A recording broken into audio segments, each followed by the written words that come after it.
Good morning and welcome back to the channel. If you're new here, my name is Luke, also known as Warders Clobber, and this is my co-host, James Bold Finds. And together we are Bold Clobber, a live podcast dedicated to UK resellers. Whether you're full-time, part-time, or just starting out on eBay, Vinted, or any other reselling platform. And on this week's episode, we are doing a 31-day sales deep dive.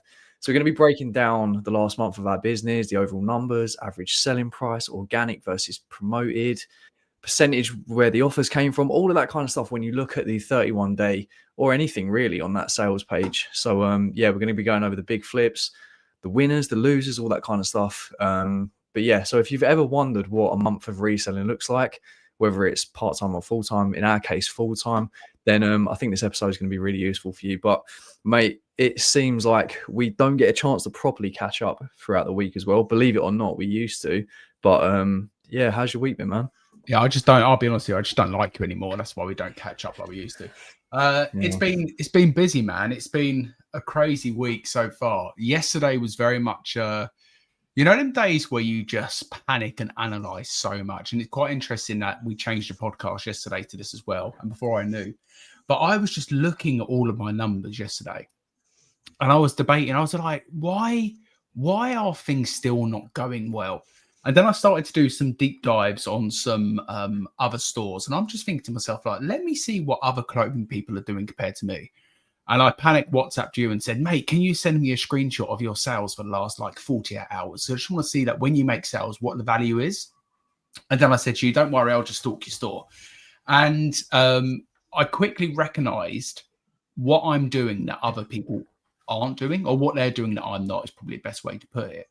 And when certain people who I looked at yesterday, I'm not going to name names, when they're making sales, they might be making, I'm talking about the clothing category, they might be making 6-7 sales a day on average. But each one of their sales was £35 or up, every single one. And that's not just on a one-off day. I looked over the course of about 2 weeks of this person's store, and it's like £35, £89.99, £76.99, and then it was like £105, and then it was £45. And then I look at mine, and if we talk about sales in the last week or so, if I bring up the orders page here, if I just scroll to yesterday, my sales yesterday, £37.97, £26.98, £17.97, £12.78. And that was just on eBay. So when I compare what they're doing compared to me, they're having 1, maybe 2 sales, which is worth more sometimes than my whole day on some shit days. So then I looked at it and thought to myself, okay, so how are they doing better than me? Okay, they're listing better brands. But the crazy thing is, everything I saw in this person's store, I think there was only 3 brands I didn't know. The rest I knew of. So what are they doing that I'm not? Analyzing that way. They're going out and finding them, but they might not even be going out and finding them. And we're going back to the whole thing about the best way to source depends on you as a person. But is it charity shops? Is it car boots? Is it Vinted? Is it wholesale, etc., etc.? And I feel I have been super slack on Vinted. And when I actually put some effort in, I actually get some bangers from there. I mean, I showed you them football shirts at the car boot. But it's the time and effort to put into Vintage that is always the block for me. And I think that's because we spent literally a year, waking up, doing our listings, and then glued to our phone, literally the whole time, including going into the evening and stuff. So it become a bit obsessive. And I think that really put me off the Vintage side. But this week I've been trying a lot more to actually dedicate more time, because these brands are out there. This stuff is out there. And as I said, it's not crazy stuff that you feel like, oh, do you know what? The likelihood of you finding that vintage band shirt from the 1970s, which in great condition is going to sell for £1,000. I'm not talking about that. I'm talking about brands like, I don't know, Reese. I'm talking about brands like All Saints, stuff that we all know about. So yeah, I've been doing a lot of analysis yesterday, and I kind of used ChatGPT a little bit to come up with a bit of a plan. But it's all about going out there and finding the good shit. And that's what it always comes down to. Yeah, I think this was partly done, this episode, for that reason as well. But as well, I mean, we were supposed to do AI, but to be honest, I don't feel like I can bring enough value yet. Maybe push it back a week, push it back 2 weeks, because I really want to go in on that. But this, and I don't want to skip over the people that have already put stuff in the chat, but it's just where my eyes get drawn to as well. And there's a couple of people saying about comparisons. And I don't think it's really a thing about that. I mean, certain people within clothing, and I know Hunley said as well about you don't know what they're paying for it. You don't know the full. You're right. You don't know the full story. I get that. I understand that. But I think we know the people that you was looking at their stores. I think we know how kind of good they are as well. We know that they won't. We know that they're not going to be overpaying for stuff. We know that they've got healthy margins, and I think it's just a good practice. Whether you think it's, I don't know, like, is it bad to like stalk someone's store? I think it's a good thing, because there's a lot of people out there that they know a lot of stuff that you don't, and you're just trying to extract a little bit of information, just learn. Because the stuff that you sent me, you're saying, look, this is what this person is putting up, but it's just banger after banger after banger. And we've had Orlando's Vintage on here, and if he's listening, shout out to you, mate, because I really enjoyed that podcast. His ASP, I'm not going to reveal it, but it's 50 plus, well over 50 plus on everything. So he's just focusing on the high level stuff, mainly Ralph, engineered garments, all that kind of stuff. And the stuff that you sent me over from that person, it was kind of similar to that. And whether they just kind of cherry pick on vintage, or they do pay up a little bit for it, but it seems like there's no dropping the standard. It's staying at that standard. And then I think you said to me, what, send me over like, or your sales or whatever, it's like that.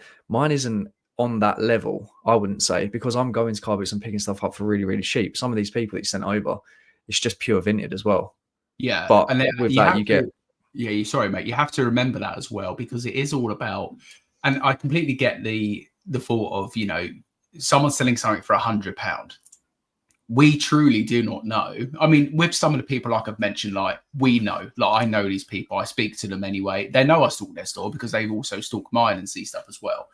But truly, they could be paying £80 to sell it for 100. Is that worth it? No. But I know this person is not paying that money. They just have incredible knowledge. They took the time to learn the nuances within the brands that we've tried to do, and we dip in and out of doing that as well.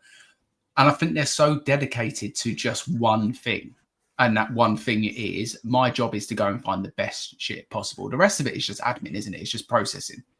But their focus is every single day I wake up and I need to go and find the best items possible. Where, like you're saying there with us at the car boot, there's many times we'll pick something up which is £1 into like 20, 25. And although that's good, I'm having too many of them 20, 25 pound sales to have like a crazy eBay business. And then I went down a deep dive on the store value. And I've spoke to you and Simon about this before. I say to you, how many items have you got listed and what is your store value? Because if I'm looking for, and I spoke to GPT about this as well, if I'm looking for like a consistent £300 day, 365 days, £300 day consistently, what does that look like? If you're listing 10 a day, you're only looking at 10 listings a day, 10 sales a day, all £30. That doesn't sound like it's unachievable. But when I feel like I'm constantly having 10 sales in a day and 7 of them sales are £20, £25, it's very hard then for me to hit where I want to be on a consistent level. But if I was to have 5 sales a day, but 2 of them were £80 to £100 items, it makes it a lot more achievable. So my issue is I've got too much of the bread and butter, everyday low-hanging fruit in my store and not enough bangers. Because if my store value, and I don't mind sharing this, my store value is, as of today, we've got 970 items in the store, but the store value is only worth 19,000. So when you work out the maths and reverse it backwards, it works out on, I think it works out on average, it's about £15, £20 average per item. There's no way I'm going to hit the numbers I want to hit having that low of an average of a store value. And if we compare it to your store, I'm sure you won't mind sharing. How many items have you got in your store and what's your store value? I need to go into it. And this was a thing we spoke about quite a while ago, like store value, how much stuff we've got in it, etc., etc. But then I realized I was still like subconsciously overpriced, and everything when I started bringing stuff down using the 20% instead of 15%, it was, I was getting more sales. So this store value, obviously for you guys out there, you could just be overpricing, you could be underpricing. It might not be a true reflection. So the actual sale amount that it's going to go for could be way less than this, but I've got 1,744, and the store value is just under 80k. So that it sounds ridiculous, but And that's a I don't know huge what difference. I know you've got an extra 800, if my maths is right, 900 items, 800 items more than me. So I get that. But your store is 60,000 worth 60,000 more than mine. Yes, you could be overpricing, but let's be honest, if you're overpricing, you're cheating yourself. I mean, I could put an item in the store. I could put an item in the store and put it up for, 40 grand if I wanted to, but it doesn't mean anything. Lucy's going to say goodbye to everyone because she's going out on a little coffee morning. Bye, Luce. Have a nice coffee morning. Say goodbye. Bye. There you go. All right. Goodbye. All right, we'll see you in a bit. Yeah, is that Lucy's one and only appearance on the podcast? She said she wants to do the couple one where we get Leanne and Luce, and then we speak about the relationship side of it. I think that's pretty cool. I don't know how it'll be. I don't know if you guys would be interested in it or not. But yeah. Go back to store. I knew that was going to put me off. Where was I at? Store value, weren't we? Yeah. Okay. Yeah. Go on, man. You just want me to carry on speaking because she's throwing you right off. Yeah, and it is that thing. Like, as I said, I can list an item in my store today. I mean, I listed up the Action Man thing this morning, and I could put that in the store for 7 grand. Is it worth 7 grand? No, it's worth like 40 quid. So you could always lie to yourself, and you can say to people, "Oh, look, I've got 10 items in my store, and my store value is worth 12 grand." It doesn't mean anything, but when you say you're overpricing, even if you was to take off 30% of that store value, your store is still in a really healthy place when it comes to how much potential income you've got coming in. I've got 19 grand's worth of income. And if I was to do nothing today, if I was to never list again, and I was to sell out my whole store, take off the 30%, ain't a lot of money, mate, in the store. So I'm trying to work up and build up that store value as well. But I don't want to go down the route of getting 2,500 items in the store that are shit. So I'd rather keep the store reasonably lean as well. But at the moment, my store's lean with not a lot of bangers in there. Do I have some bangers in there? Yes, one sold the other day. It's amazing. You feel amazing when it's sold. But that doesn't happen every day. I'm not having a £450 sale every single day. So, yeah, I'm doing a lot of analysing, you say, a lot of stressing out, a lot of really looking at things. But it comes down to it. It comes down to my knowledge is still not where it should be. And I go through stages of like, for the next week, I'll only pick up great items. And then 2 weeks time, we're back at Dirty Dun and Car Boot, and I'll pick stuff up and I'm like, oh, why did I pick it up for? I know it's only £1, but it's going to sell for 15. It'll be all right. By the time you get it through and you've had the offers, you've had X, Y, and Z, you might be making about £6 profit. What's the point? I still think you're a lot better at picking, and I think your store's fairly lean. Your knowledge improves every single time. And not being funny, I go through these weird cycles. I say weird, it's probably natural in this, this industry reselling. But every, say, like 6 months, I get to a point and I look back and I think this is trash. And I did it with the rag. I did it with when I first started getting into clothing. Then when I first started getting into women's stuff. These cycles of when I first start, and then I look back and I think it's just bloated, it's just crap. And then speak to you, I speak to Simon, and I go, I just want to get rid of this stuff. I just want it all gone. I want to do a car boot. I want to do this. I want to do that. So yeah, and then I think about I think about the store value, and I think, hold up a minute, there's like 50, 60, 70, whatever K in here. But that's not the cash out value. The cash out value, let's be 100% honest. Even if, say, the ASP of the stuff that's listed is what, 45 each, something like that, based on what I just said, I'm probably going to get, if I wanted to cash out completely, what, 10%? Yeah, if that. If you're lucky. Do you reckon if you're lucky, like 8K or something like that? But yeah, the whole that side of things is, yeah, I don't know how to really think about it, but I think you're slowly improving over time. But I wanted to just be more transparent with this, so that hopefully you guys in the chat and we can kind of look at I don't know, improving a little bit on the store, because my figures I can show them, James's figures, doesn't mean they're good, doesn't mean they're bad. It's just where we're at the minute. But I really want to kind of improve, just like you do, going into Q4, whether it's a knowledge thing, whether it's a strategy thing on eBay, whatever it is. I just want to try and get better, man. But the thing is, well, one more thing I'll talk about as well. When you look at the phone app, obviously it shows you the amount you've got active and the amount of orders you've had. And I've got 825 active. So when I mentioned that number earlier, remember I've got multiple quantities of certain items.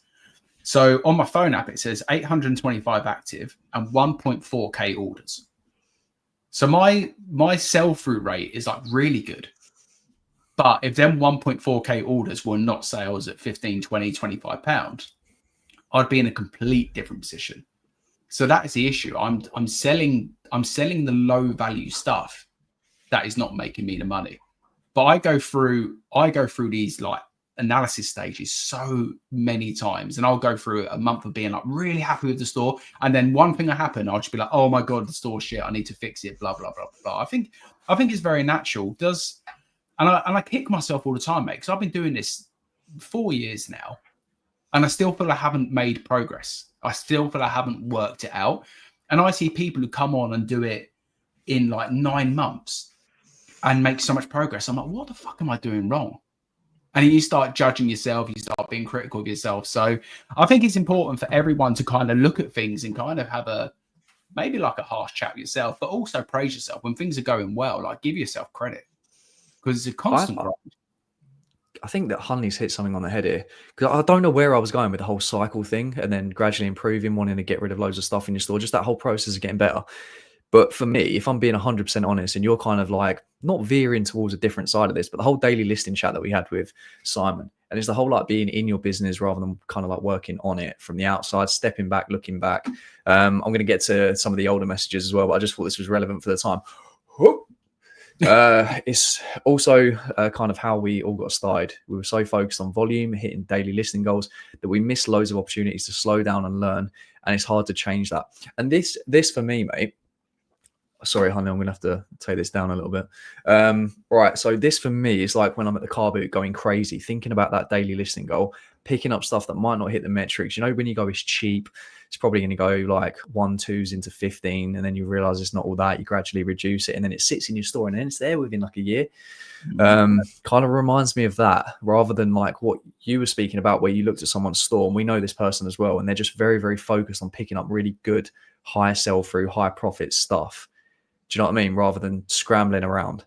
There's that kind of, it kind of makes me think about that sort of stuff, really. But I'm trying to not think about, I am trying, and we spoke about this in massive detail. If you want to, for those of you on the replay, those of you in the live chat, we spoke about daily listing goals with Simon, gentleman marketeer, that went on for like an hour and a half. So we're not going to go into detail about that, but that reminded me of that massively. The whole just being in it so much. Yeah. Yeah, I think Honey's right there. I think I get it. I do get the whole thing about listing the same, because I've done that for the last 3 years. Like, that's been the focus. I'm a 10-a-day lister, I'm a 12-day lister, 15-day lister, back to 8-a-day lister. But I don't know. I see people out there make listing 5 a day, and they're making 5 sales a day, and they're making more money than me. And then I sit there and I think, I'm the mug. Like, they are the winners because they're listing 5 items. They're spending more time sourcing the 5 items. They're picking up items for, say, 15, 20 pounds, selling them for like £100 each. And then they're the ones who are kind of winning. And I get it. And then they might want to move up to 10. But I feel every time I've tried to move up, the quality like drops so much. It terrifies me. Yeah. Again, yesterday I was like, yesterday I said to myself, just go back to being a 5 a day. 5 a day. Just do 5 a day. Yeah, do 5 a day. Don't go and pick up any crap anymore from the car boot. Just do 5 a day on Vinted and live a comfortable life. Yeah, it's mad. That's why when Simon, I bring him up, he's a good friend of ours, when he says I'm doing going 15 to 30, I instantly go, I know Simon's knowledge is good and he's got the ability to pick up a lot of items, but I instantly feel sick because I'm thinking of bloating out the store. I'm thinking of down the line. I'm thinking of that, what's going to happen down the line. And it might be the fact that if he goes 15 to 30 and he stays at 30 and he can maintain it and all that stuff, it's a beautiful life. But for me, like the whole thinking of when Orlando's vintage came on and he says I list 8 a day and his sell through is crazy, his profits were crazy. I'm like, oh, that's beautiful. And then if you gradually want to increase that, but if you start with a really good base of knowledge and then you can get hold of that stuff and kick on, to me, that's, oh. And do you think, life. again, sorry guys, I'm going to go into loads of deep thoughts. So I've done this yesterday. Do you think, and I was comparing it, do you think the daily listing number has become similar to your YouTube subscriber number? It's kind of like that vanity. It's kind of like a status. I'm not going to use vanity number. I'm going to use a status number. So Orlando's vintage, a perfect example, yeah? Because who is running a more successful business based on what we know, based on what we see, based on what we see in pickup and the sales he has? Orlando's vintage, who is doing 8 a day. And I'm going to use me as an example because I'm not going to call him else. He's doing 8 a day. Or when I'm doing 15 a day, who's earning more money? Who's having a more successful business? I know the answer, and it's him. But we're assuming, obviously, we're assuming like the margins and everything are say like maybe like double or triple, something like that. Okay, fine. If we are, we don't know what they pay. On paper, if someone goes up to him and says, "How many do you list today on eBay?" and he just says 8, and they come up to me and say, "How many do you list on eBay?" and I say 15. Most people, without knowing more information, will see me as a more successful reseller than him. And that always blows my mind because I speak to Jamie Dodger. There's a good example. He doesn't list the numbers that we list. His store is nowhere near the size of our stores. He's doing better than me. And that's the thing. I feel like that listing number has controlled me for so long that it's got me into the position where if I don't list my 15, I'm not doing well. So I better list 15. And then it turns into the 15 I list aren't good, just to hit a number. And I'm trying hard to change my mindset to get out of that. I think what you're saying there, say for it, I mean, people know these metrics anyway. So say with YouTube, you've got subscribers. Subscribers now, unless you're probably gunning for like sponsorships or to appear to be like huge or whatever, what really matters is say like the views. What really matters is the RPM at the end of the day. And then with eBay, it's like daily listing goals. But the thing is like there is a kind of math to it. I understand that with the daily listing goals and having a certain amount in your store, etc. But at the end of the day, it's just like profit. So they're the stuff that really does matter. And yeah, that's like when we had him on here, just living a beautiful life. There was none of this scratching around trying to like chase these goals. But yeah, we've gone over it. We've gone over it a lot. But I understand what you mean completely. There's more of like a vanity side to it. And I'm pulling myself away from that a lot. I think over the past year. Because I don't want to use the word vanity because vanity can come across like a negative, and it's really not, by the way. But I think at one point I was at 30 a day just to say that I'm at 30 a day. It didn't like it worked for a month and it was okay because of the rag and all stuff like that. But it weren't a great business. I mean, I think for years, that was the first question I would ask anyone. We go to an eBay event and I would say to someone, "Oh, so how many do you list today?" That used to be like the opening line, which is like what's your 90 day? What's your 90 day? How many do you list today? And I look back now at myself and think that's crazy, man. Because you could list one a day, but you could be listing boats. So, you know, who's really winning at the end of the day? So yeah. Okay, man. I'm gonna go back to the beginning and see how you guys are doing. Let me just see. Also, good morning to everyone. Scum Deluxe, what a name. Look at that picture as well. No boot again today. Rained off that time of year already. We have been spoiled with the weather this year. And, mate, I cannot believe so many weeks we've had boot sales. I think we've been absolutely spoiled rotten this year. And we'll probably look back in the winter and go, why didn't I go to the Wednesdays? Why didn't I go to the Thursdays? Why didn't I go to the Saturdays? But honestly, I've been getting way more than enough on Sundays and trickling through from Vintage throughout the week. But we've had it so good. So even if it gets rained off till literally like October, mid-October, we've done well this year. Don't jinx it, mate. We are cooked this week. I looked at the weather for the weekend, mate. We ain't boot sailing this weekend. Weekend was beautiful, wasn't it, by the way? Like, the weather was amazing, but the turnout, I don't know. I think people just thought it was going to rain because the weather did change last minute.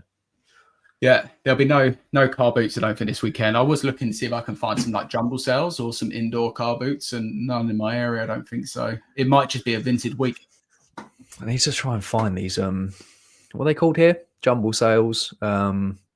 Is that the route that you go around people's No, houses? they're the jumble trails. You can jumble sales Jumble are the trails. ones normally like a scout hall or a church hall where all the old biddies are like punching you to get to the clothing. Because I hear about these church sales. I don't really see anything though. Morning Tonks, morning Jack, morning Honey, morning Beastie Boy. I don't normally get the chance to watch. I'm gonna have to. Why are these so high? I don't normally get the chance to watch the live. I start my job at 8:15. Oh, it's bang on time, Jack. Just wanted to jump in quickly and let you know that your podcast has given me so much motivation and value lately. Thanks, lads. Oh, Cheers, Jack. Thank you. It's good to hear. And I hope you see like we do share the goods and the bads and the uglies as well. Because I could come on here and just be like, oh, mate, sales are incredible. I can't share my screen today, though, because there's a problem with StreamYard. But, mate, sales have been through the roof. I'm sleeping on cash, but that's not the reality. The reality is what I'm telling you. Like, I won't bullshit you all. Yeah, take it back a month, and I was in a real, spot where I just nothing was just seemed to go right. And, yeah, it puts you in a different headspace, and it does get you a bit stressed in that, because at the end of the day, both of us, James has other sources of income as well. This is literally basically it for me. So I have to make this work. And the sheer motivation of me when I go back to her, like mum and dad's, that's the train I used to get in the morning. Whenever I drive past that, it makes me feel sick. And I just can't not make this work. So yeah, that's enough motivation for me. But last month, oh my God, there was some points in August where it was just an absolute nightmare. Nothing seemed to be moving. And yeah, so hopefully this is a sign that things are slightly turning around September going into October. Tonks, but they could be paying up. It's all about profit. Someone could sell £300 in a day, and someone could sell 100, and the 100 person could do better. Absolutely. I didn't actually read that before I pulled it up, but yeah, we did discuss that earlier. And I get the whole comparison thing. I understand that. But I like to learn from these people as well. Even if they're paying up, or even if the profit margins are not that healthy, I can learn the brand at the end of the day. But I feel like we know enough about the people to know that they're not going to be stupid. So yeah, and I think as well, it's not so much the comparison, because people I know, and I know they're doing better than me, and it's not a negative thing while I'm looking at their stores. It's more for me to learn about and to kind of analyze, to say, in a way, what are they doing that I'm not? As I said, so when I look at these stores and I'm like, okay, these are brands I know, but it's not the stuff in the brands that I'm grabbing right now. So I need to do more research. So when I see it in the wild, I don't think to myself, oh, it's a Reese top. That's going to be worth like £15. Where they're finding the stuff where it's a Reese top that's worth £90 for X, Y, and Z reason. So it's all about the nuances and stuff that I'm trying to learn. But also, for me, it's a case of a bit of self-checking for myself, because you can sit there and feel like, oh, things are going all right. Everyone's really struggling. But then when you see other people might be struggling in their own ways, they might have different bills, etc. But when you see they're still finding the bangers to sell, it gives you more confidence to be like, it's out there. You just got to work harder to go and find it. And that's given me a bit of a boost to actually spend a bit more time with Vinted again.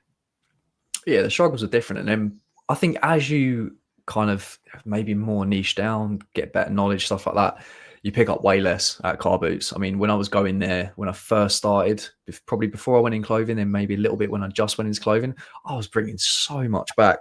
Don't get me wrong, we do all right on Sundays. We end up picking up quite a fair bit, but I don't know, the filtering process, unless you're bringing stuff in for like 50p a pound, and then just like what I was talking about earlier, if ASP is your thing, and you want the highest ASP stuff, then yeah, it gets harder and harder when you go out. Picky Ricky, August for me was a record month after 6 years, but I was buying hard at boot sales.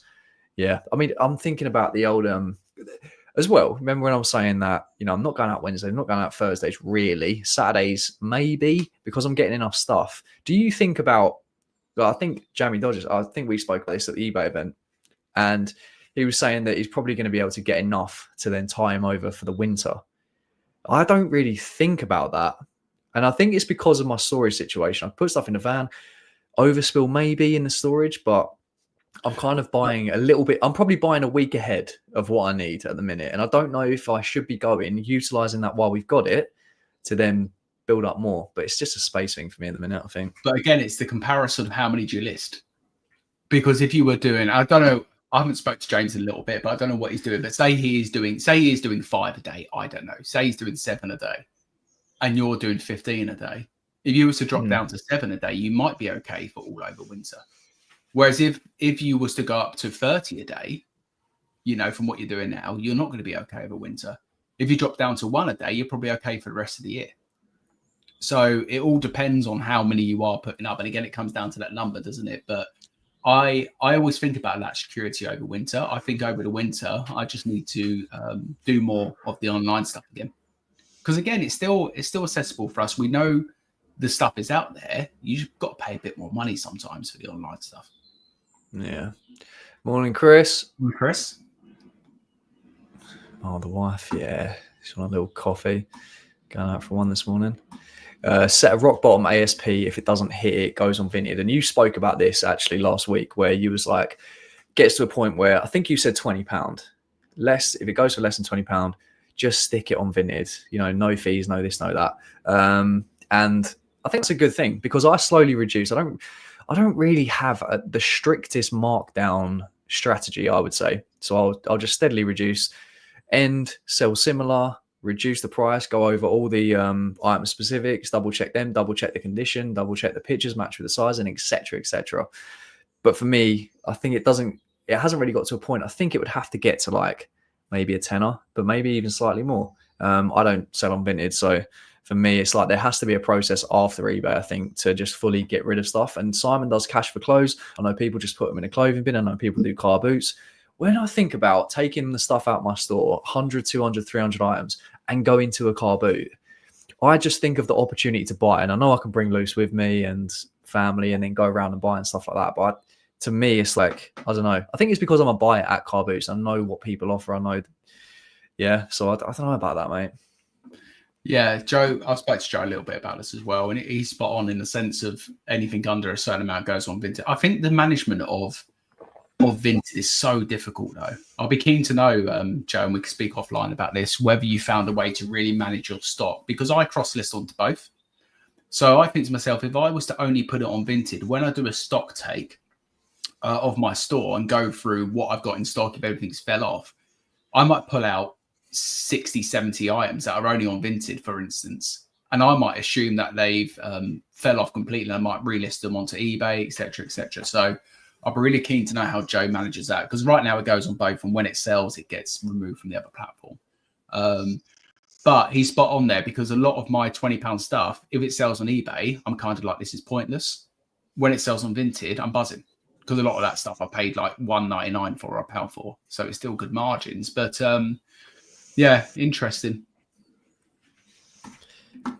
I'm late as I was listening to the Business of Banter podcast. Great podcast. We'll let him off because it is a great podcast. So yeah, Andy, we'll let you off that one. Shout out to the Business of Banter podcast, Hunley and Sam. If you're not subscribed, go and subscribe and give them guys support. Hunley loves conspiracies, and I love that shit as well. So yeah, go and. I think they've got an episode. I think it's today, or was it yesterday? Hunley can confirm, but yeah, great podcast. John J. James, wonder how many bangers you have on the everything side. Are they raising or lowering your ASP compared to the close? I'm going to guess that it raises it massively. Yeah, I would say majority of my bangers, and it's really hard because I compare clothing bangers so differently to everything bangers, and it's mad. I think for me, if I have like a £50 clothing sale, I class it as a banger. But for the everything side, it's got to be over £100. But yeah, the everything side is definitely raising my ASP. I mean, sure. I just see the stuff that because I always go, oh, for fuck's sake, don't I? I'm like, mate, what have you done now? Because you're like, it's like a milkshake maker, a sewing machine, a black and white TV. And I'm like, it's because it's me. And I'm like, oh, mate, what is he doing? But then you'll send me the sale and I'll be like, yeah, I'll probably package it up for that.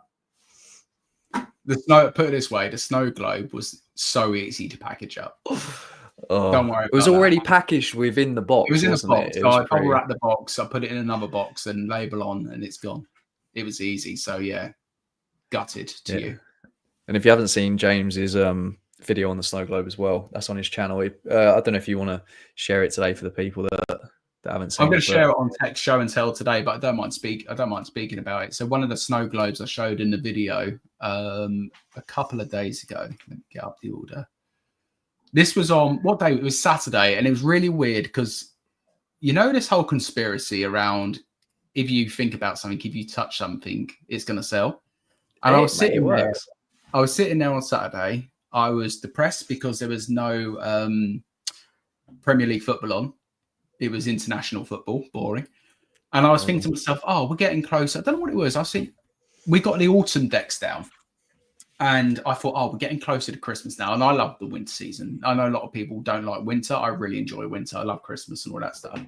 And I thought, oh, them snow globes are definitely going to sell closer to Christmas. And then about 2 hours later, it sold, and it sold for £449.99. And that was £10 at the car boot.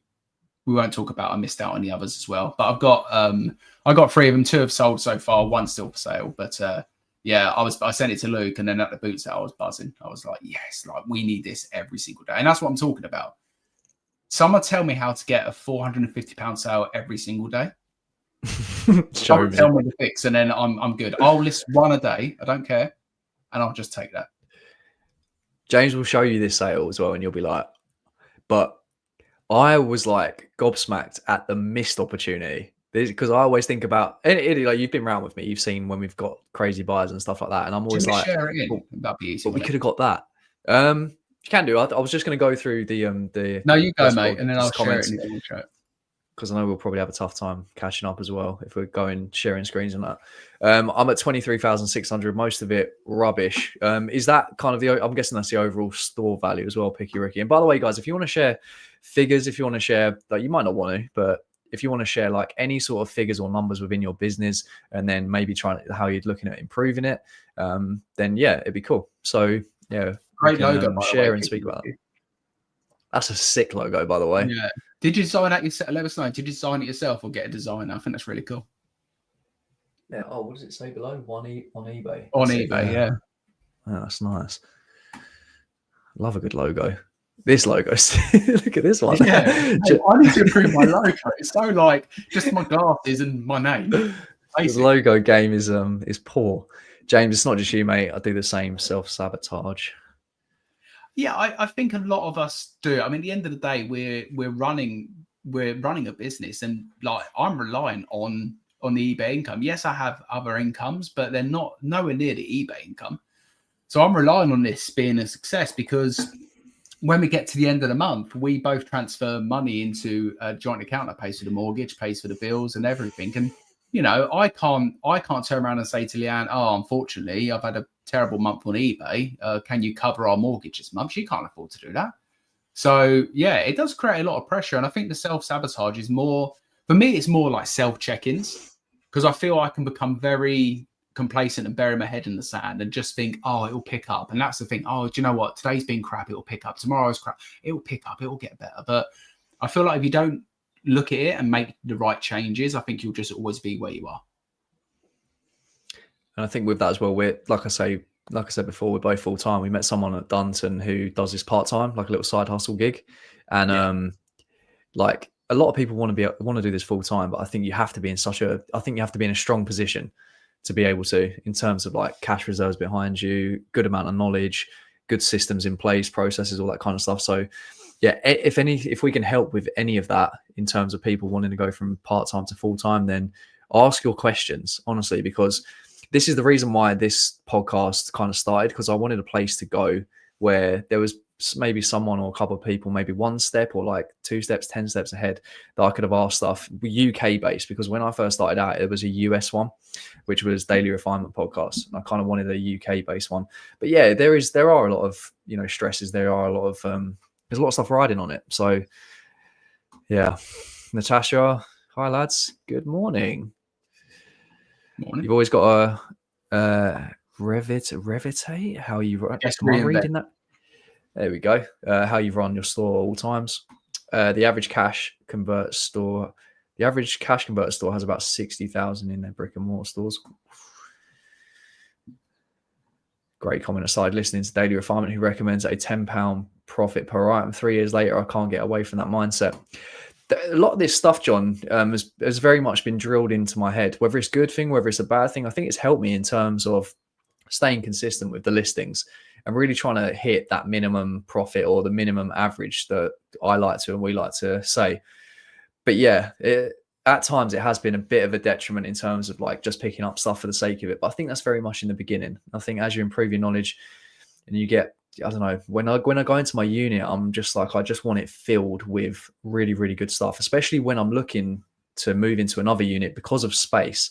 And I'm like, no, it needs to be unreal sell through, unreal profit. So yeah. And that £10 profit is a thing. Like, people can make it work. But for me, if I'm doing £10 profit, I need 30 to 35 sales a day consistently.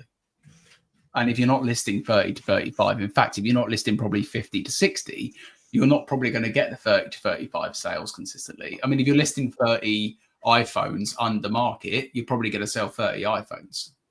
But for most of the stuff we're putting in, I mean, another thing to put in the chat, everyone, of the items you listed yesterday, how many sold yesterday? So if you listed 15, how many of them 15 actually sold the same day yesterday? So I think the £10 profit can work, but you've got to be listing a fairly huge amount of listings a day for that to be a sustainable business, I believe. And if it's a guaranteed £10 profit on, say, vintage, you know that there's no fees, there's no nothing like that. But if it's a £10 profit and it's not 100% guaranteed, then you've got the fees, promoted listings, you've got everything, then, you know, it starts slipping down, because that's the way that I used to run it, to be honest. I would think, oh, this is easy, £15. And then when I'd actually dive into the numbers, it never was. It was always like between 8 and 12 or something like that. So, but yeah, now I'm like, that's guaranteed. Like, even if that has a mark on it and it arrives, like it's still guaranteed. Like, I think it has to be. Sorry, I missed clips. Orlando's pickups, Orlando's vintage. But yeah, Orlando's is, yeah. I mean, if you don't follow him on Instagram, I know we spoke about him a lot. We haven't spoken about him in a little while though. Unbelievable stuff. If you're into Ralph Lauren, engineer garments, barber, that kind of stuff, then yeah, it's got some crazy gear. It's so hard to find a balance between being inspired by someone else and trying to keep up appearances. I fall into it every time I'm more present in the reselling community. Do you think that, James, kind of relates to being on Instagram and looking at stories and looking at all this kind of stuff? Because the way I look at Instagram is like we've kind of tossed back and forth between using this term flexing, haven't we? It's because I used to, when I went to midweek car booths, I would show all the stuff that I've got, and now I don't really do that. I kind of just crack on. But I get it for learning. I understand it, like flicking on there and you see people sharing brands and stuff like that for learning. But I don't know. Can you get caught in that whole, like, I don't know? I don't know. I don't see it. I don't see it as flexing. I see, like, at the end of the day, it's social media. Everyone's allowed to show what they want on their own social media page. And in fact, I encourage people to show more on it if they want to. But I think sometimes, again, it's similar to like looking at someone's eBay store. It's similar to looking at someone's YouTube channel based on subscribers. You know, someone can have 100,000 subscribers on YouTube and every video they put out could get 10 views. That doesn't mean they're doing well on YouTube. It doesn't mean they're making a lot of money on YouTube because they've got that 100K number. So I think it's important to realize that what you see on social media is only 1% of someone and 1% of what someone's got going on. You know, I left the reselling Instagram behind because I want to concentrate on other things. And I found myself getting distracted with the amount of time I spent on it. And it's been the best thing I've done, like not being on there. But, you know, for instance, I could have gone on there on Saturday and uploaded that photo of the snow globe sale and be like, what a sale. This is crazy, buzzing. And then someone might feel like, oh, James is smashing eBay. Like, you can quickly just get a perception of what is going on based on one or two things you see. So just bear that in mind when you look at people. It's great to see people doing well, but also think about, you know, what about the other 6 days where I haven't posted a sale? Does that mean they've had no sales for 6 days? So yeah, I take it with a pinch of salt, really. But I think it was Natasha, I get what she was saying there. You can quickly fall into the trap of feeling like you're not good enough if you're not careful with social media. And it's any social media. You know, people post pictures of like I don't know, like they've lost loads of weight, or they can lift heavier at the gym, and you might be at the gym trying really hard to lift heavier and you're really struggling. So then you can go into a spiral of, I'm not good enough, I'm doing something wrong. So yeah, just take it as a pinch of salt. But remember, similar to YouTube, if we put out a 15-minute YouTube video of a day in the life, you've only seen snippets of what the whole day looks like. So yeah. Yeah, I think Lucy's got a good comment on this actually. Don't look at them doing better than you. Look at them as doing well for their journey. So they're just on their specific part of their journey. You're exactly where you need to be in your journey, and yeah, if your journey is meant to. But yeah, you're just where you need to be at the minute. But yeah, I mean, this isn't really like.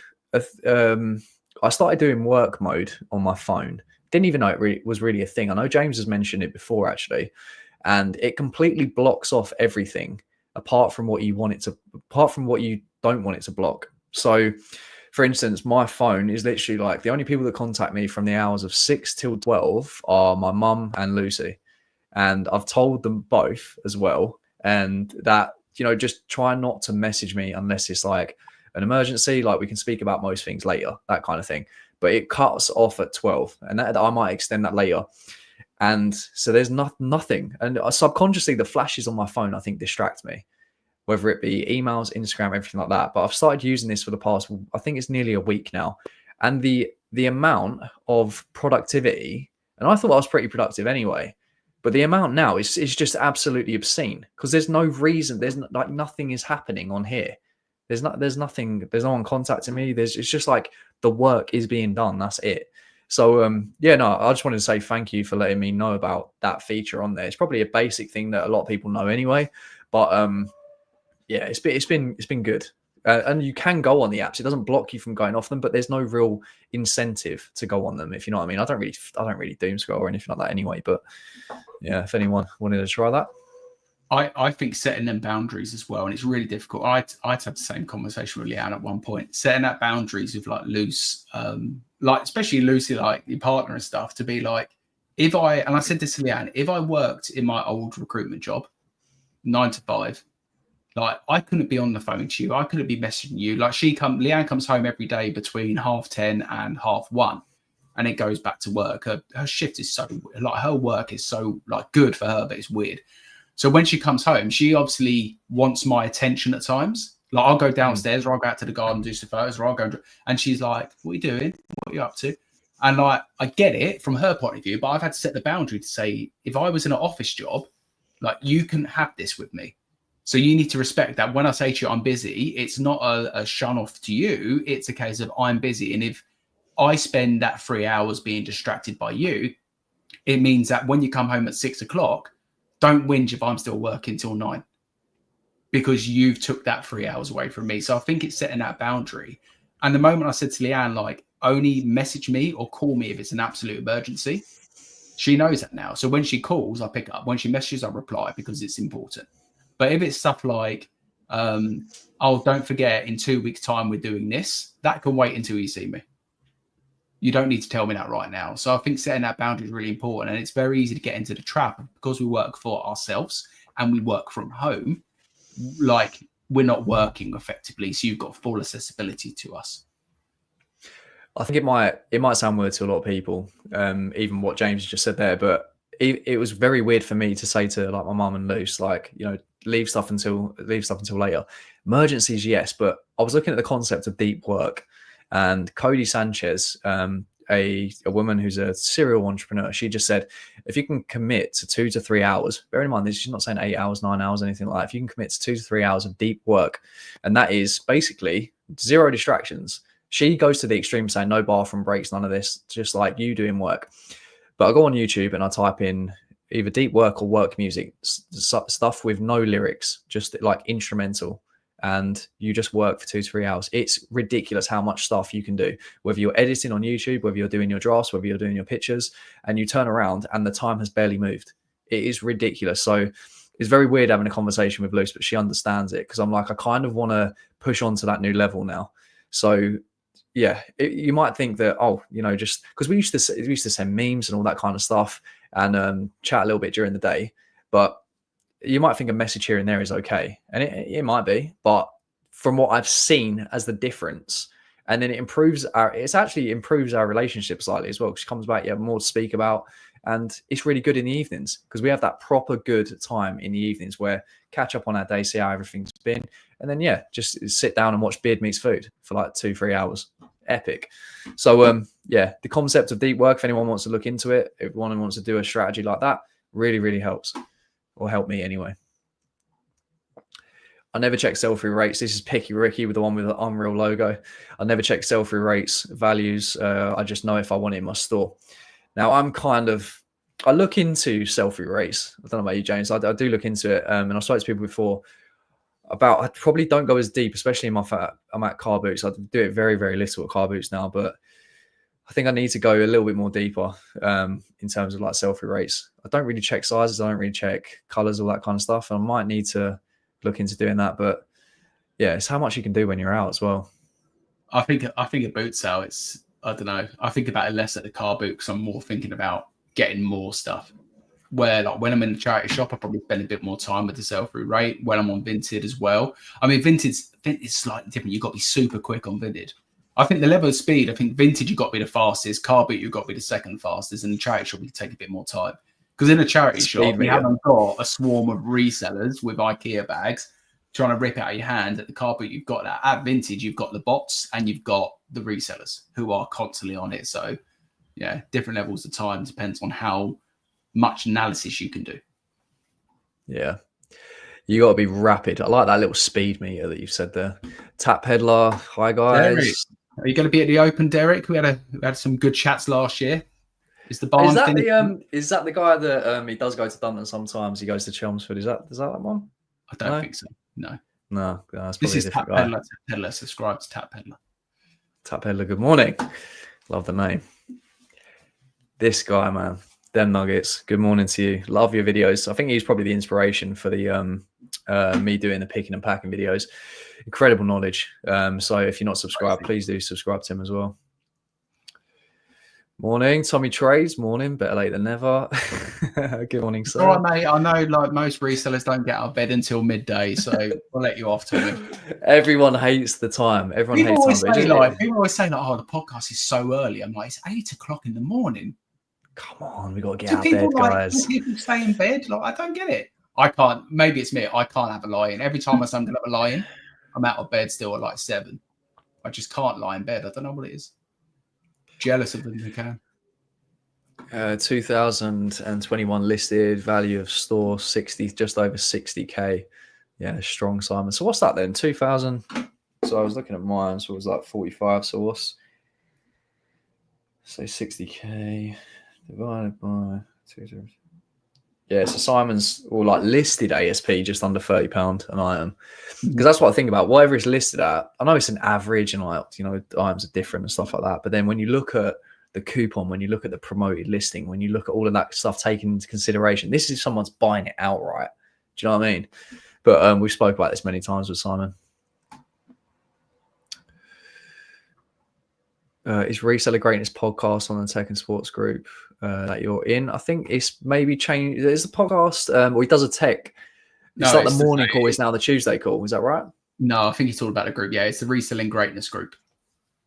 Oh, okay. Sorry. Yeah, I got mixed up with the podcast, but yeah, it is that group of tech. Last month, figures. Last month, 3.9k revenue. 1,300. Yes, he proper dialed down. Scott, average gross 18.81, average net £6, 33% margin, 33% margin as well, guys. I mean, for a traditional business, I mean, that's pretty epic.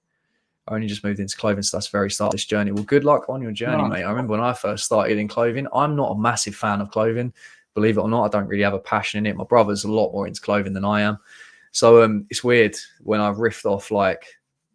I think me and Mum went to took her out for her birthday. We went into Selfridges and we're looking around at all these incredible like brands, and I'm just like riffing them off, and like I pretty much know like a lot of them now, but they have a section in Selfridges as well. I don't know whether it's like new brands coming out or just less known stuff, and that was the stuff I was so interested in. I was just like, I've never seen this sort of stuff, but yeah, always learning. Yeah, when I was got for sharing your numbers, well, very brave for you to put numbers in, because it's very, Yeah. I'm the same, mate. I can talk about my numbers, and I'm a bit like, oh, they're not where I want them to be, kind of thing. So yeah, very brave to put them in. Well done, mate, and good luck with your start to clothing. I remember when I first started with clothing, mate, I was so horrific. I couldn't explain to you how bad my knowledge was and what I was picking up, and just take your time to learn it, and it does get slightly easier. And it's the whole like passing up money thing. For in the very beginning, it was extremely hard because I ended up going. I don't know if you guys have seen this. Is my photo setup. So I went to B&Q, bought a sheet of plywood, got it cut into 6 meters by 4 meters.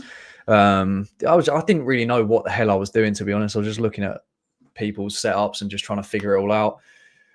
Got the carpet underlay and all that stuff, and then just got these box lights, and basically just starting again. And it was kind of terrifying. But at the time, I was living with my parents, so the risk was slightly like lower and stuff. And yeah, it was a pretty scary time, just like niching down into one thing, and then going to car boots and just passing up all the cool and wonderful things that I used to pick up. Chris got 1,907 listed. Store value, that's strong. 77,000. That's similar to your store, isn't it? Yeah, there is. Yeah, so I think he's got about nearly 200 more items. So yeah, just under 2,000 items in the store, which some people look at and go, it's crazy. If anyone's got more than 5K in their store, please put it down in the chat, because I want to know what the storage setup looks like with that. Because for me, I can fit about 3,000, 3.5 in a container. 2, obviously 6 to 7, something like that. So if you've got more than 5, that's nuts. Clothes just end up as a death pile for me. Needs washing, ironing. Other things are easier to list. Yeah, I mean, when I'm death pile needs washing, a lot of the stuff obviously gets washed. I don't really iron, to be honest. I don't really have a steamer. I think I kind of want a steamer maybe for shirts, but even then, mate, I don't know if I would really use it that much. Creases in shirts do bother me though. I've got 4 suits I need to iron, I need to steam, and they've been sitting in a pile for so long. And I've said this week I've got to steam them. It's the bane of my life. I normally just fold and stack. And if things have got a couple of creases in, then I just list them as they are with creases in. If I take a couple of quid less because they've got creases, I mean, most of the time, and I know it's about presentation, I get all that, but people receive it, wash it, and iron it anyway. So yeah, I don't spend too much time, but I know people who do, and their listings look a lot better than mine. So it depends whether you want to put the effort in. Do you still pay attention to the listing quality report where you rank in categories? I think we pulled this up last week. Last week, I don't spend anywhere near as much focus as I used to, personally. So I don't remember what rankings and all stuff like that, but I think we did screen share, or we did reveal kind of what we're ranking in terms of categories and stuff like that. So yeah, that'd probably be a good one to look over. But yeah, even off the top of my head, I don't know. I think I was sub 100 maybe in a lot of them, but yeah, I can't quite remember. One sold same day. Banksy did. Banksy, are you all right today? Banksy, Dismaland. Tell me. What? I've got no idea what that says. I don't know what it is. I'm gonna have to look at the item. Is that spelled correct? It sounds like you're supposed to say Banksy Disneyland Amusement Park. No, it's Dismaland. That is right. It's just you, mate. I think you haven't had your coffee. Oh, tell him about coffee. Oh God, the coffee at Car Boot, mate. Basically, it was James's turn. Got the coffees in, sat down on a nice little table, and then I gripped the cup maybe slightly too hard at the bottom, and I think about 3/4 of a boiling hot black Americano all over my shirt, all over my shorts, and I reeked. I absolutely stunk, and that's the reason why I didn't go to the second Car Boot, because I stunk of coffee. He did stink. He smelled of Americano is a poor choice anyway, but he did stink of coffee. But it's your I know you haven't got it, but I think it's your ADHD tendencies where you just fidget and you're constantly on the swivel and you're just doing this to your cup, and the next thing you just hold your cup up and it's just flying out. It was horrible. The snowman snow globes are the one. Do you know about them, James? Do you know about the snowman one? I've done some deep dives into snow globes. Right, let me go back. Picky Ricky, I sold at Dunnan every Sunday this year. We're there literally every Sunday. How have we not seen you then? Picky Ricky, why are you not noticing us? We do not know what you look like, yeah, but you should know what we look like. So that's on you, not us. Yeah, you got to, like, on the right side as you go in, about probably 3/4 of the way up, will be sat down there about 6:30, 7 o'clock. So if anyone's at Dunton, yeah, just we'll be there just doing nothing for like half an hour. I personally look at people doing well and think it's inspiring as resellers know how hard they must work to achieve them. And that's the thing. This job, this career, this business is ridiculously hard. You have to wear a crazy amount of hats, especially like in the very beginning. I mean, I outsource the accountancy side of it because it makes me feel ill. So, but apart from that, you're the marketer, you're the going out sourcer, you're the lister, you're the picturer, you're the, oh God, you're trying to build new relationships. You're doing so much. It's like, it's not a case of, oh, let's just go to the car boot, bring stuff back, put it in the loft, like, and then if it sells, I'll just frank and box it. I like, it's nuts. It honestly, I agree with Chris. I look at it as inspiring. I look at people's journeys, and you know, again, I don't want to mention those people's names, but there's certain people who I look at and I'm like, you absolutely smashed it in the last like 12 months and seen like a transformation of someone. And I don't look at it as in like, and you can look at it like bitterness and jealousy and why is it them and not me? You could go down that route, but I look at it as more like an inspiration to be like, oh, they've done like so well. And then I look at it and say like, okay, so they must be doing things that I'm not. And now I need to start doing what they're doing because it's working for them. And I look at it that way. So yeah, it's anyone who's doing this part-time, full-time, side hustle, whatever you're doing, or you're just starting out, like you should be super proud because it's juggling so many things. I set up the work mode on the phone now. Block out almost apps, especially Insta. It's helped me focus and get done in the short time I have. Yeah, I mean, at the minute, I'm probably saying waking up. Alarm goes off at 5:45. Non-negotiable. Have to be out of bed by 6:15. On the road to the unit back.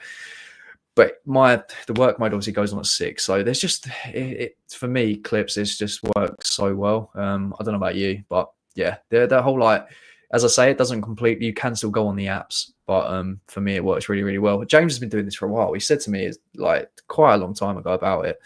So very jealous that you've had all that extra time on me.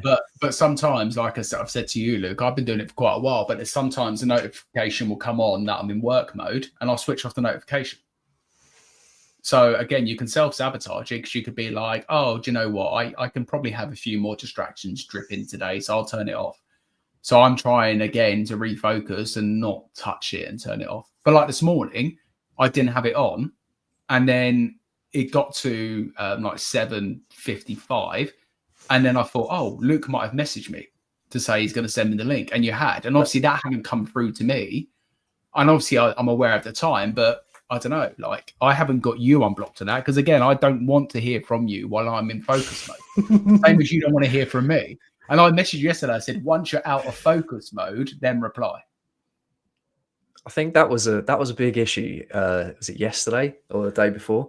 Because I was meeting a mate called Todd. Obviously, you met him, and we was going to we was organising to go out to lunch, and he hadn't replied, and we was like setting a time, and because I don't get notifications, I just thought, oh, he hasn't said anything. I was oh God, wait, it's blocked out. So then I was kept checking it, and I'm like, this completely defeats the point of it. But I needed to sort something out that morning because we was organising to go out like 12:12, and obviously it switches off at 12.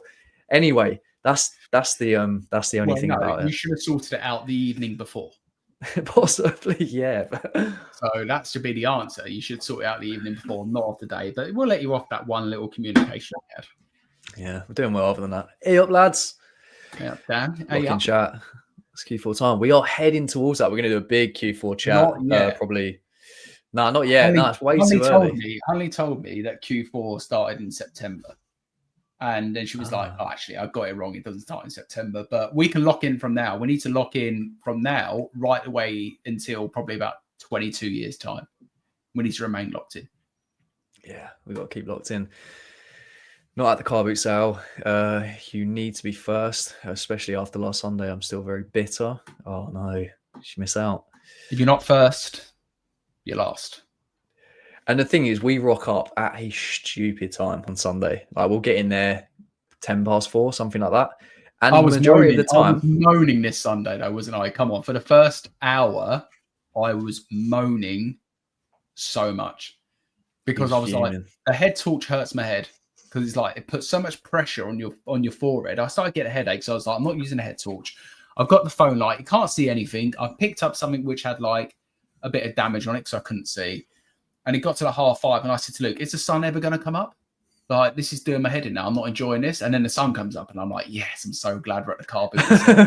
The mood. He's just walking around like this. He's like, I had such an arse on for the first hour. Oh, it was absolutely hilarious. Yeah, the head torch is the one though. My head torch is like super bright, so he's got like a massive laser pressure. Or it separates. Yeah, you just gotta wear it, mate. Because it's like you're walking around with a phone. You got to think about it. One hand is gone. That's it. And you're flicking through browsers, you're flicking through stuff, and the light is crap on this anyway. Mate, so I'm not willing to jeopardize my health for the head torch. I'm not willing to do it, mate. Can't you just loosen the thing? Like, doesn't have to be proper tight, does it? I'll bring it next time, and you can loosen it for me, and I'll take some headache tablets or something. I don't know. I'm just being a wimp, man. I was just whinging because it was dark, and I was like, "What am I doing? I could have stayed in bed for an extra hour today." Yeah. Killer sale this Friday and Saturday at one of the local charity shops. Just missed the £1 sale too. I think Simon said about a few of these charity shop like kilo sale stuff. I used to go to. They have one in my town. I think they're back at the end of the month. But it's like one of those. It used to be like £10 a kilo. Then it was like 12, and then it went up to 15. But if you had a loyalty card or something, you can get it for 12. Now it's 20, and I can't really find many of them unless you go way up north or something like that to get it actually cheaper than that. 6 meters by 4. Oh, did I say meters? Yeah, definitely not meters for the photo board. It's foot. That would be crazy. Yeah. 6 meters. That's a big board. That's crazy. I don't even think the wall. Yeah, nowhere near. That's where I'm at right now. Secondhand and branded. Great logo as well. 3,350 listed store value. Oh my god, I didn't even see that number. Oh my god, it makes me feel ill. I saw it earlier and I thought you better pick up on this, so I'm going to mention it. 369. That store value is worth the same amount as my house. Think about that. I'll bring it back up. Don't get rid of it that quick, yeah? Bring up the comment again. I've got to get rid of that. That's crazy. They've got 3,350 items, yeah? Pieces of things, bloody this kind of thing in their store that is worth more or the same amount as my house. Yeah, this is Matthew, by the way. He goes to the eBay events. He goes to Dunton as well. And I believe, Matthew, you can obviously put it in the chat as well, but he sells tech. So like refurbished tech, whether it be like laptops, maybe into like GoPros and gadgets and all that kind of stuff. But yeah, big player, Matt. Nice to see you, man. In the very beginning, I bought like £1,000 worth of stuff from the charity shops and donated most of it back. Now it's just the good ones. We've all been there, Dan. Like I've done some buyouts where I look back and I'm like, okay, I've made profit, but the work was not worth the profit made. So we've all been there. It's not where I want to be, but I've managed to bring a lot of cash back into the business now. It's about picking up quality rather than quantity. Flipwise gives me all them numbers at the opening of a screen. I don't know what Flipwise is. We spoke about Flipwise last week. It's the program that basically gives you a breakdown of your eBay sale effectively. So it links up to eBay. When you make a sale, it shows you what fees, blah, blah, blah. It kind of just shows you a quick overview of like the profit and stuff as well. I've not really looked into it too much, to be honest. I'm trying to cut down on my subscriptions. That's one thing I have been trying to do. And talking of money, I mentioned this to you, Luke. I'm saving more now than I ever have since I've been reselling, which is crazy. Because Tech has always mentioned about how much is in your bank, how much are you saving. I used to always think like, I'm not saving anything, but it's all right because I'm just going to buy more clothes. I'm just going to buy more stock, blah, blah, blah. So every day now, I have £30 that transfers over into an account every day without fail. and it does it automatically. I don't recognize it. And I've only been doing it for a little while, and it went from 20 to 30. And at the moment, there's £920 in this account just from this automatic saving thing. And I feel incredible. And over the course of a year, for the people who like their numbers, and I had the numbers yesterday, but I'll tell you now, if I do this for a whole year, £30 times 365, just under 11 grand, £10,950 in 11 savings. bags. That will pay for like a holiday. It will pay for like an emergency. We have a back door needs replacing or whatever it needs. But yeah, I just feel great because I've never saved like this before. So we might have to do a podcast about saving. I don't know. Maybe not. Maybe not much. Yeah, that opens up a lot of Financial advice. Yeah, I want to steer clear of that because we got the Andy gave us the retirement question last week, and we was a bit like, ooh, how are we going about it? Won't they just get creased in a post anyway? Yes, they will. I mean, I consider myself a very good folder after I do the pictures and then put it in the bag. But yeah, I mean, it's inevitable, really. And some people, I think it might have been you that had it, or I don't know if I've had it, where someone moans about creases when it gets delivered, and I'm like, mate, come on. I got negative feedback because the shirt turned up and it needed ironing. Really? Yeah. So yeah, but we're talking about one negative feedback out of how many items I've sold for like a shirt. But yeah, he said that the shirt turned up and he needed to iron it. I'm like, well, wouldn't you wash it and iron it anyway? Sure. Well, I personally would. If I buy something online, even if I brought it from like I don't know, ASOS and stuff, I still wash it before I wear it. Yeah. Maybe it's me. If they can do it, I can do it. I said this very thing to Simon at eBay HQ. If they can do it, I can do it. Absolutely. Yeah, so true. Yeah. But again, like we can all, and I've done it. I can sit here and be like, yeah, I'm going to get better. I'm going to do it. But then you've still got to do it.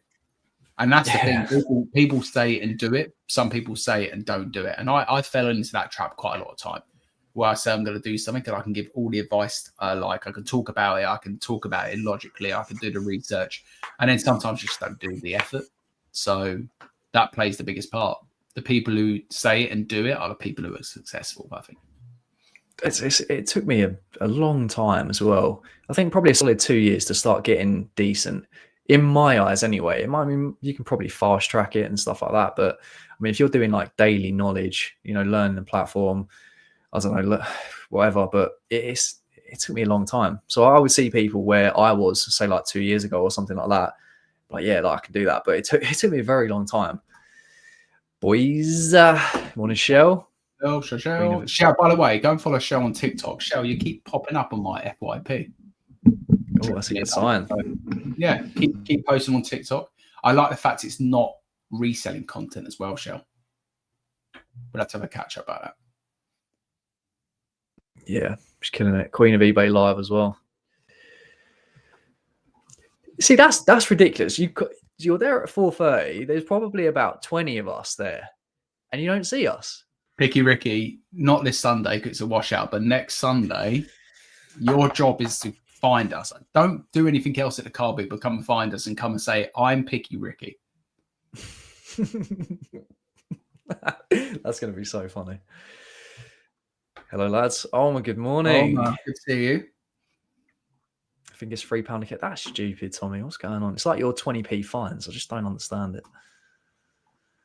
Have you covered the promoted listings, Halo changes? Mr. Start the pod. Promoted listings, Halo change. This has changed so much. That's been out for a while now. The whole thing of the Halo changes are, for the people who do not know, and probably you, Luke, because you're like, it's a case of if someone now clicks on your item and it's promoted, if they then go and click on any other item in your store, and I think it's for 30 days, you'll automatically be charged a promoted listing rate, regardless of whether they found that item from promoted or not.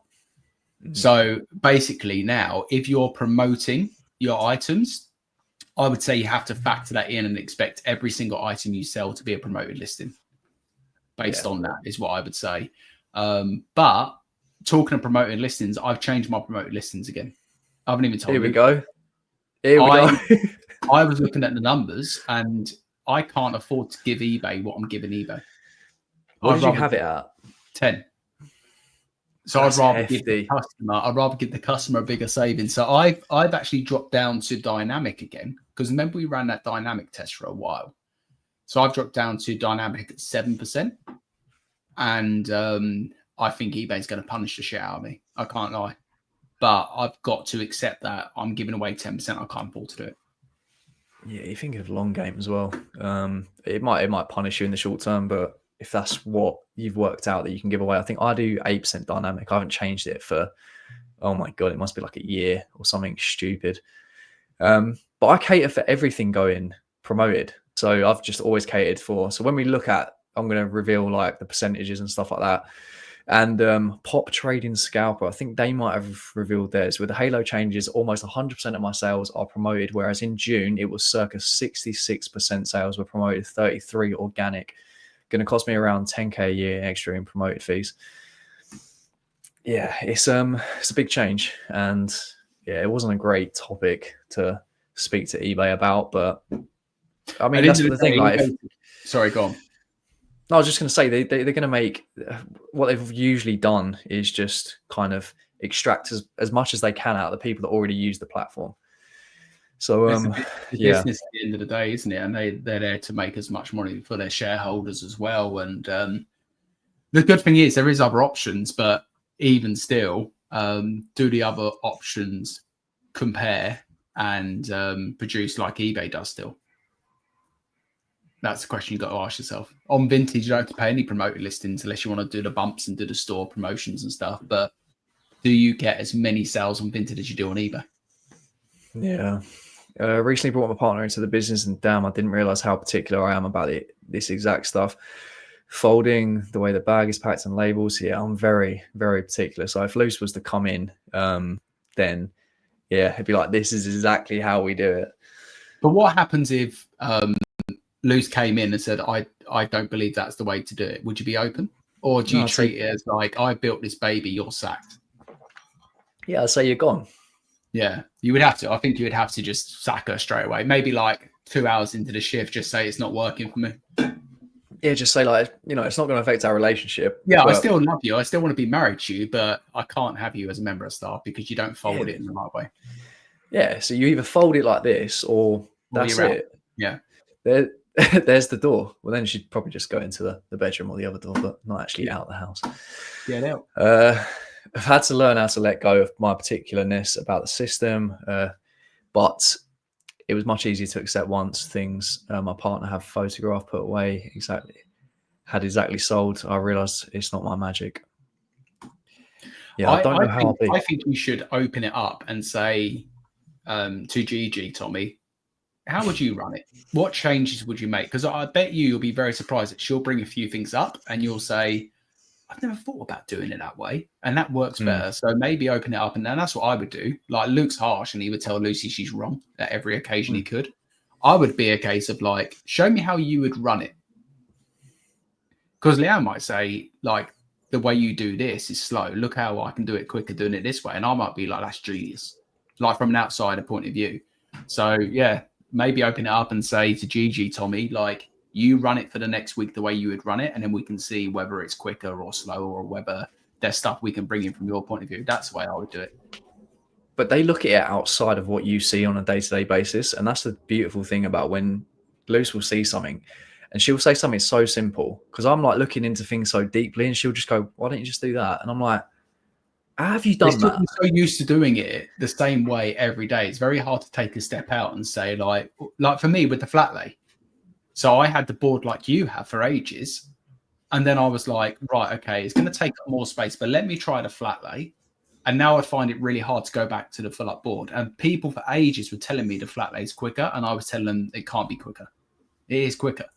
So I think sometimes like to take that step back and let someone else, like imagine someone came into your eBay store who is like an eBay expert, say tech, come to visit your eBay store. And he says, right, I'm going to change a few things around and this is going to make you a better reseller. It's going to make you more money. You would accept the advice. Yeah. But I also think someone who hasn't got, is it a shoe in the game? Is that the term? Where they can come in and look at it from a non-reselling point of view. And my brother's very good at this for my business.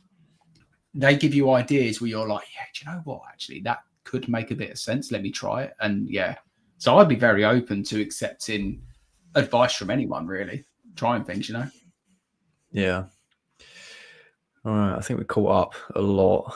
I'm gonna go over to so this is my last 31 days. I know we'll probably be on here for like the next 10 minutes. I'm probably won't be able to get to sales or anything like that. So maybe next week we look at sales for the month, that kind of stuff, and then go kind of a little bit deeper on those. But let me just share this.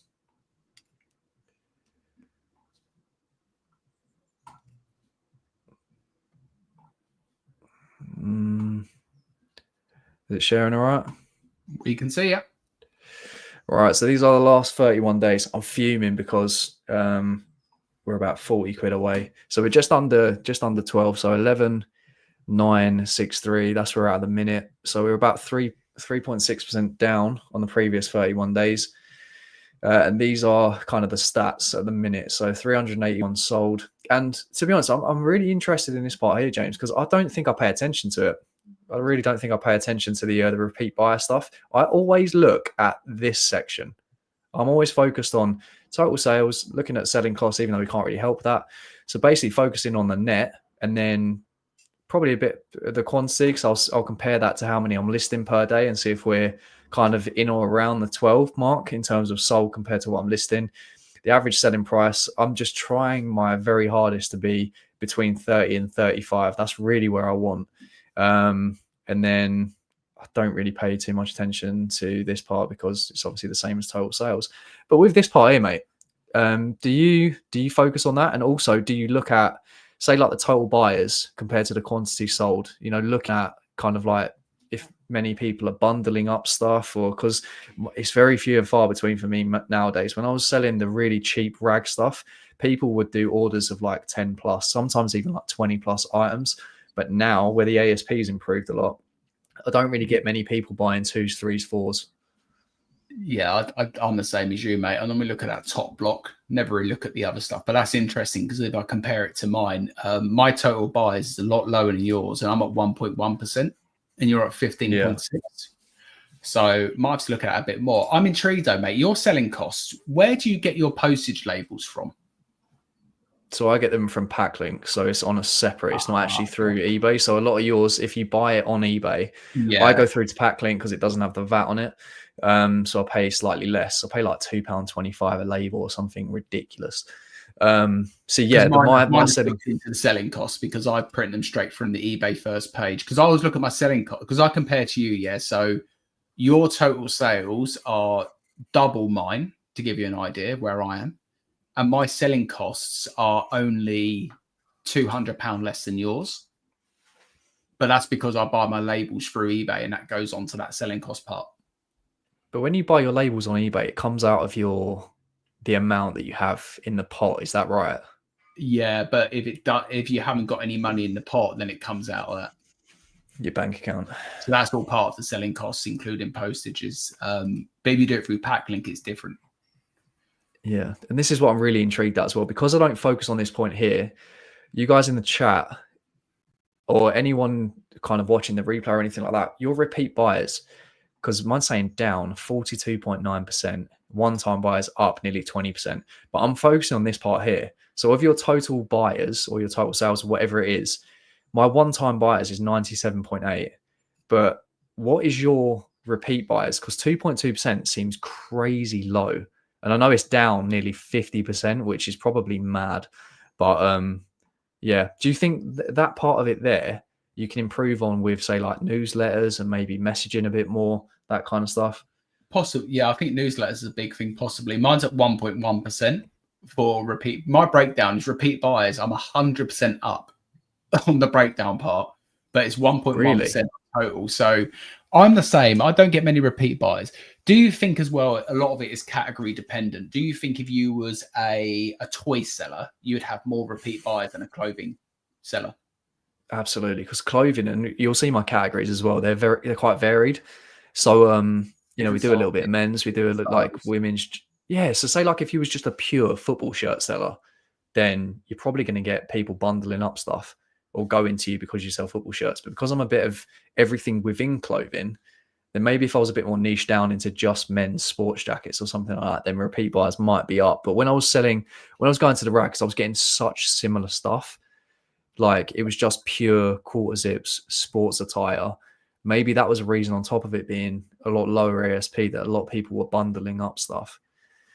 Are your card, because you sell a few cards on eBay as well, do you find your card buyers a lot of your repeat buyers as well? I mean, I just put out my collection. So if we look on here, like sports memorabilia trading cards, it's only 2.2% of everything. I know, but all right, you got another tab which is near the top. What's that? That's one English football shirts. Okay, sorry. Yeah, so we just got a sale coming just for my own, like, to feel better. There we go. Right, now we've hit the 12. Right, so we're gonna go back down to someone just brought something. There we are. Thanks for helping out. Yeah, cheers, Luce. Yeah. Yeah, so these categories. So what do you think about this then? So you think kind of like newsletters and maybe selling in a similar category, or if you was to niche down even more, you think that percentage would be going up? Yeah, so here's one for you. Okay, say you was selling, I don't know, I love the brand Folk. Yeah. And obviously, like, I don't know, say I'm a size 5XL in Folk, and you list up five 5XL Folk shirts. I might constantly save your store and come back to your store knowing that I can get my size with the brand I like, etc., etc. So I think that would increase repeat buys. I think for me as a clothing seller, if I look at the stuff I list up, like today, I might do 15 items today. It might be 15 different brands. There might be 7 men's, the rest women's. There might be a small, a medium, 3 2XLs, 1XL, 1 large, 1 extra small for men's. So the likelihood of me gaining repeat buys based on that is very unlikely. Whereas if I was listing, I don't know, say I was a jeans lister, a diesel jeans lister, all I list is diesel jeans, I think my repeat buy would be through the roof compared to that. But I don't know, it's hard. I think it is difficult. And I look at how many multi-orders I get, and it's not a lot, mate. It's very rare that someone will shop my store and check out with 5 or 6 clothing items. Yeah. I don't know whether people in here are getting more multi-orders. Let us know. Do you kind of get a multi-order a day? But I find it's probably like a multi-order once a week if I'm lucky. I don't know. It's very hard. But again, it's more insights that you can really hyper-focus on. Like, we spoke about newsletters since probably 2022. Oh, God, don't. And I sent a newsletter yesterday. How many newsletters did you send yesterday? Probably sent one about 6 months ago. Yeah, so we're still not doing the newsletter. So it's hard to, I don't know. It's hard. It's so much data to analyze, isn't it? I mean, what are you looking for there? You're looking for that number to be a what percentage? 20%, 30%? 10%? I don't know. That's what I'm intrigued, guys. Look at your performance, and then just, you don't have to reveal like sales, you don't have to reveal numbers. Just that percentage. If your repeat buyers is, I mean, mine said it's down 50%, but then again, it's at 2-point-something%. So whether it was at like 4 or 5 or something like that. But if you've got repeat buyers and you're not incredibly niched, I'd really like to hear from you and like strategies that you're doing for like multi-orders and all that kind of stuff.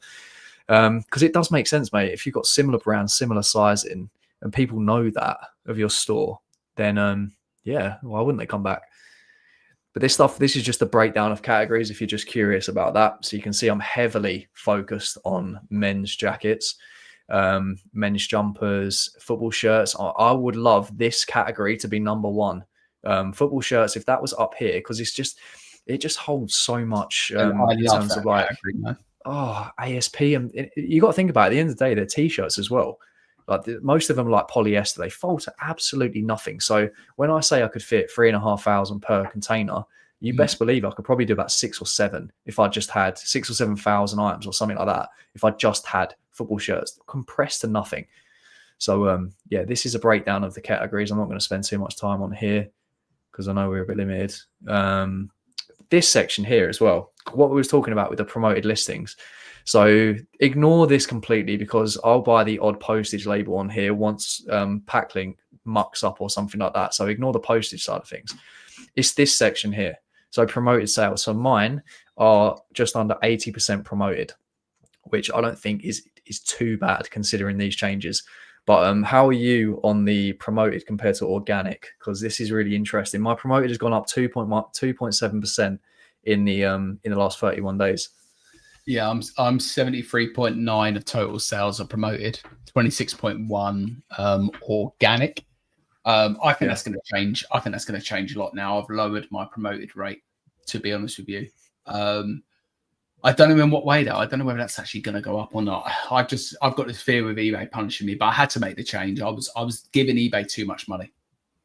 That's fair enough. Like, as long as I think, well, you do it anyway. You basically act as if, and Crystal I'll just quickly jump back over to the chat, and Crystal put something in as well about giving it a couple of days to sell and then putting promoted on.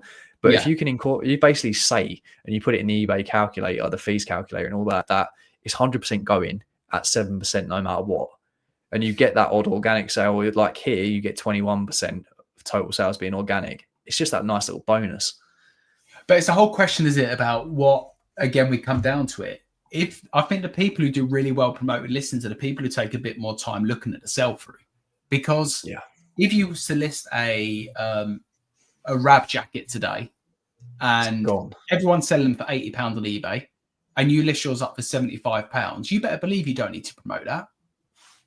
But the tendency for a lot of people is every item gets automatically promoted and I'm just going to eat that 8% cost.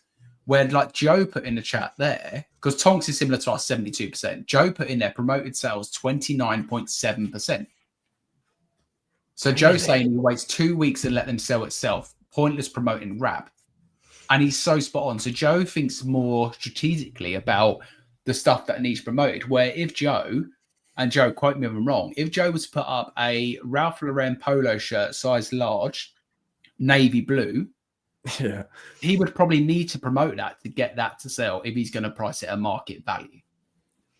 Because there's so much competition out there where, like the snow globes, I didn't promote. They don't need promoting because the person will find that item. But a Ralph Lauren polo shirt, like I mentioned there, you're up against maybe 12,000 other people with the same size, same color. See, I do a blanket strategy. I think it might be out of laziness, just so that I don't have to then leave it for a couple of days. Yeah, I get it, but with Joe and Crystal and anyone else out there, are you happy with your level of sales, with your sell through, everything like that? Doing a strategy where you don't just promote stuff, because if you are, then that's key. Like that's unreal. Because if you're ecstatic with your sales and you're only doing what did he say, 29% promoted? Like, look at some of these days. Look, if I hover over, there's a lot of them. Well, that's look, say this one here, 100% promoted. And you can see by the blue bar, the bright blue bar, the navy one, that that's where the organic ones. But imagine like if that was 3/4 or if that was 100%. But it's only when you do stuff like what Crystal's saying or even what Joe's saying. But 2 weeks, whereas I think Crystal said maybe it's a shorter amount of time. But that's really interesting. Joe's got a lean store. I mean, look at Joe's store there, 206 active and 505 sold in 90 days with a 29.7 promoted sales rate. Joe's store for me is like a dream store, because we spoke earlier, and again, it's that numbers thing, isn't it? Like I have 2,000 items listed in my eBay store, but if you have 2,000 items listed and over the last 90 days you've sold 200, that's not a great store. So I would take Joe's store of 206 active and 505 sold over any of them stores. Mate, without a doubt. And he's paying less in fees. If he's only got 29.7%, I think it was, where he's actually paying out the promoted, especially with the halo effect thing going on. Like, Joe, you're buying the drinks at the open, mate. You're balling out. Well, the all-inclusive bar. Yeah, no, we're waiting until we move on from there, Joe. You're not getting away with that one. And this is the last thing we're going to be focusing on for a couple of minutes is the offer section. I haven't looked at this in a while. I haven't looked at this graph in a while or anything. So really interesting to me. So best offer. So everything here to me, the best offer and seller initiated offer is quite even. Sales without offers, which is what I've really been trying to pay attention on. I think with the bigger coupons, that side of things, and my pricing is probably a lot more aggressive than where it has been. That people are buying stuff out right now, So whether I'm underpricing it or whatever, but for me, stuff has seemed to have been moving despite sales being down slightly.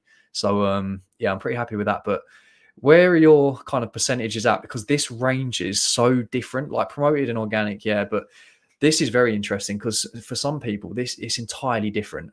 Like it's crazy when you hear about people's percentages within this. So please put in the chat where your best offer is at, seller initiated, or put BOSISW, something like that, and then the percentages, because this is mine. It's not too kind of all over the place, but where's yours at with this? I think you're muted, James. Sorry, mate. Yeah, talking of numbers first of all. So I was talking about the sellers. So see where it says you've got 12,000 in sales, averaging over 30 days, you're having like £400 days as an average. And that's what I was speaking about earlier, trying to get to the 300 days. So this is really inspiring to see what you're doing and stuff and, you know, all the rest of it. But when talking about that, so the best offer for me is 32.1% of my sales have come from best offer. 26% have come from me initiating the offer. So that's me sending the offer. And 41.9% have come without the best offer. But remember, the best offer will be them potentially using the coupon as well. So if you have a coupon, that will probably be most of that as well. Yeah. But yeah, I think these are obviously when you're receiving the offer, these are when you're sending the offer. So I think with me being up in terms of 15.2 on the seller and initiated and then sales without, I think it does show the aggressiveness of like the offers that I'm picking out, the pricing, stuff like that. But yeah, we all want this one here to be like 100%. We just want, you know, to put it up, to sell it, gone. But yeah, we've obviously got these tools as well. But that is that's the insights from the store and these sales down here. Maybe we do something where we speak about key sales over the past month or something like that. But I'm going to stop sharing and I'm going to get back over here. And yeah, that was cool, mate. And I saw Jackie AQ put in there. Thanks for this. Really useful. Never really deep dived into my hub as I'm very small time. I think it's very important to look at these numbers. And like with any numbers, you can get analysis paralysis. So don't stress too much, but it's good to have an idea what's going on and like use it the way you want to use it. Like for me, as I said, like Luke's numbers there is literally just over double what I'm doing at the moment. And I look at it and say to myself, like, what would 12,000 months do for me? And it would literally, and this sounds like so blasé, it would literally change my life right now. Like if I could double my income effectively, or even add an extra 20, 30% onto my income, it would change everything for me. It would actually stop me having stresses about money, which is like a game changer. So yeah, thanks for sharing that, Luke. It's actually inspired me to really be smarter with my buying decisions, I would say. Yeah, I think it's useful, but like what James was saying, don't get too like caught up in them. I mean, like I said there, I haven't looked at that page in detail. I say in detail, you can go way deeper than that. But I haven't looked at that in a very, very long time. I'll probably say easily like 6 months, something like that. I mean, I flick on the because you obviously on the seller hub, you have your 90 days, your daily one, your 7 days, but don't really go into too much detail. So yeah, it's good to know because just like the best offer and all that kind of stuff, it kind of relates to your pricing and how aggressive you are with sending stuff out and how accepting you are of when offers come in. So it kind of teaches you a little bit about that and the direction that you want to go in, but definitely get familiar with it. Quality listing report is pretty much the same thing as well. Don't get too caught up in where your rankings are and stuff like that because yeah, I mean, it matters, but not as much as you going out, finding the good stuff, increasing the knowledge and then getting stuff out there. So yeah, hopefully you guys enjoyed that. If you're interested in us sharing. I'm up, man. I honestly, you've got me in a weird way. This podcast like came on feeling a bit like flat. Jamie Dodge just messaged me, by the way, as well. But I was feeling a bit flat and I was a bit like, oh, you know, after yesterday going through the analysis, feeling like, oh, I'm just doing all this work for no money and this ain't working again. I've been here. And like, I share a lot of my journey. I've been here so many times where things aren't working. And then we get it up a bit and I feel more positive and then it drops again. But you being transparent and sharing all their numbers and talking about also the stuff that you're looking at a bit more and like trying to work on. It's got me really pumped up, man. So I appreciate you doing that today. No worries, man. We need to, like we said, we need to jump on a bit more research, I think, as well. So We do. We'll try and do some of them. It'll most likely be on YouTube rather than Instagram. So it'll Yeah, probably be a bit more like this. It won't be that entertaining at all, but it's not meant for that. It's a lot more of a selfish live for us that you guys can obviously jump in as well, to just be accountable, to be honest.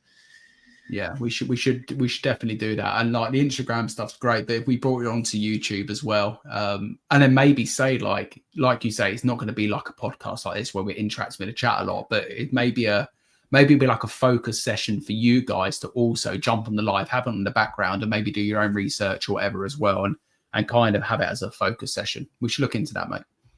Yeah, we'll screen share. We'll see what you can see what we're looking at. Obviously, we'll spew off just like I do in the picking and packing videos, what I'm looking at, why I'm looking at it, sell throughs, all that kind of stuff. So, yeah, hopefully they're useful. People have found them very useful in the past with the Instagram lives.